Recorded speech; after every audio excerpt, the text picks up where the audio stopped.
Mga kaibigan, handa na ba kayong marinig ang isang kwentong magpapatindig ng inyong balahibo? Sa araw-araw na pag-commute ni Emil sa Makati, isang kakaibang pangyayari ang naganap na hindi niya malilimutan. Isang umaga, habang naghihintay ng jeep, nakilala niya si Valerie, isang babaeng tila may itinatagong lihim. Ano kaya ang madidiskubre ni Emil sa kanyang bagong kaibigan at paano ito magbabago ng kanyang buhay magpakailanman? Tara, samahan niyo ako sa kwentong Ang Huling Jeepney. Magandang araw po sa inyo mga tagapakinig. Ako po si Emil at salamat sa pakikinig sa kwento ko. Nakatira ako ngayon dito sa Makati pero galing talaga kami sa Nueva Ecija. Napadpad ako dito dahil sa trabaho. Sa araw-araw kong pag-commute, marami akong nakikilala at nagiging kaibigan, kabilang na si Carol na matagal ko nang kakilala mula pa nung college. Ngayon may karanasan akong ibabahagi na hindi ko malilimutan. Maaga pa lamang, madilim pa ang kalangitan at malamig ang simoy ng hangin. Nasa kanto ako ng EDSA naghihintay ng jeep papuntang Quezon City. Nagpadala ako ng mensahe kay Carol nagtatanong kung nasa Quezon City na siya. Habang nag-aabang, napansin ko si Valerie, isang babaeng palagi kong nakakasabay sa hintayan ng jeep. Suot niya ang manipis na kamiseta at maong na shorts, hindi angkop sa lamig ng panahon. Valerie, hindi ka ba giniginaw? Tanong ko habang inaalok ang aking jacket. Salamat Emil, pero ayos lang ako, gusto ko lang makasama ka. Sagot niya na may kakaibang ngiti sa kanyang mga labi. May kakaiba sa mga mata niya, tila may itinatagong lihim na hindi ko mawari. Nagulat ako nang sabihin niyang alam niyang walang pasok ngayon dahil sa hindi inaasahang pag-ulan ng yelo. Hindi ako makapaniwala sa narinig ko, ngunit nagpasya akong samahan siya papunta sa Makati. Pagdating namin sa bahay ko sa Makati, sobrang lamig ng aking kwarto kumpara sa dati. Napansin ko ang mga bintana at pintuan, lahat naman ay nakasara. Emil, pwede ba akong sumama sa iyo dito? Tanong ni Valerie na may halong pakiusap. Hindi ko alam kung bakit, pero pumayag na rin ako. Sandaling nawala si Valerie at pagbalik niya may bakas ng dugo sa kanyang damit. Ano yan Valerie? Tanong ko, nanginginig ang boses. Wala ito Emil, dapat magkatabi tayo para hindi lamigin.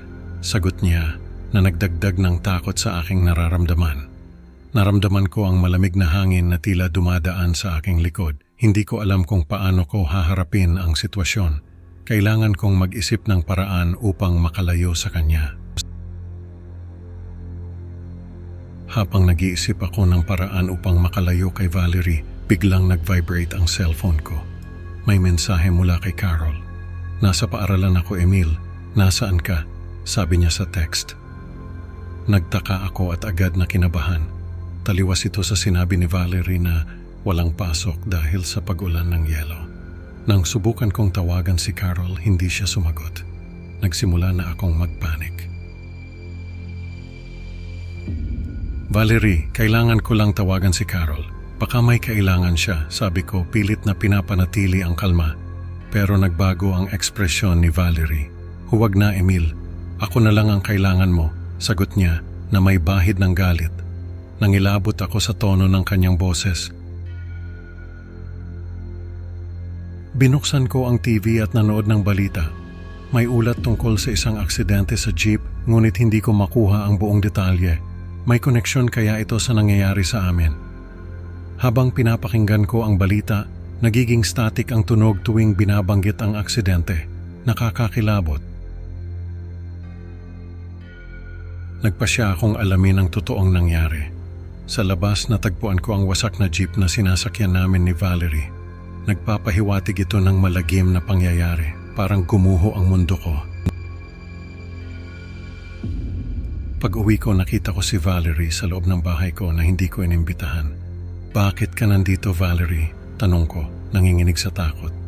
Emil, hindi mo ba ako gusto? Pinatay ko si Carol at iba pang kaibigan mo para sa'yo.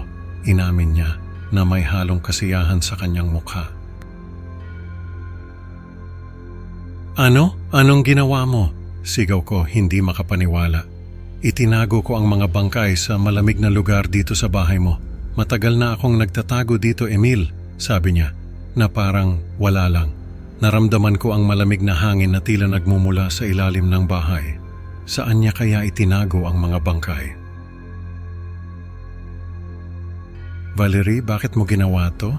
Tanong ko, pilit na pinipigilan ng luha. Dahil mahal kita, Emil, wala nang makakapigil sa atin, sagot niya na may halong pagkahumaling. Kailangan kong makaalis dito.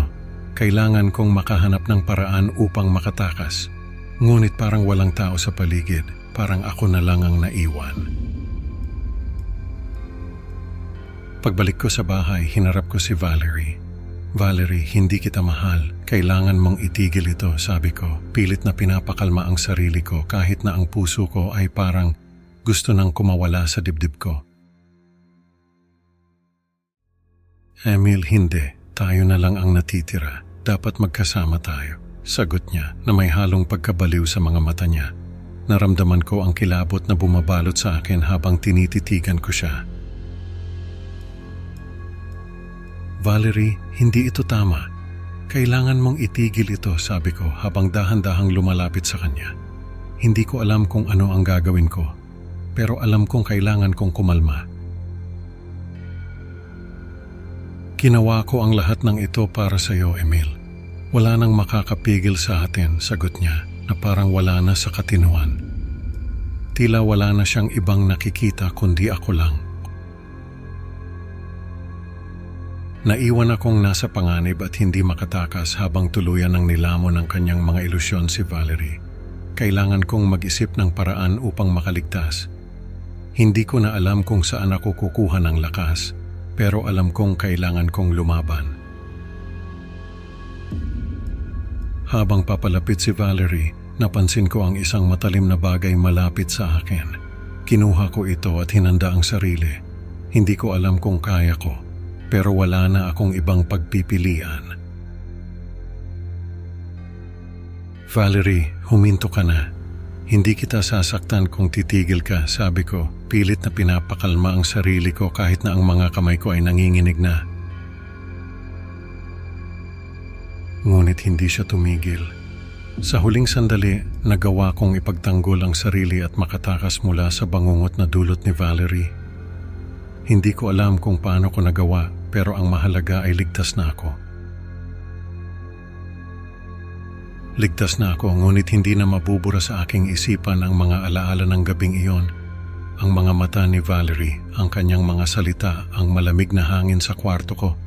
Lahat ng iyon ay mananatiling buhay sa alaala ko. Mga kaibigan, natutunan natin na hindi lahat ng nakikilala natin ay dapat pagkatiwalaan, lalo na sa mga kakaibang sitwasyon. Maraming salamat sa pakikinig sa kwento ni Emil. Huwag kalimutang i-like at mag-subscribe sa Creepy Pinoy Stories para sa mas marami pang nakakatakot na kwento. Hanggang sa susunod na upload, mga kaibigan, tandaan, minsan ang mga lihim ay mas mabuting hindi nalalaman. Paalam at mag-ingat lagi.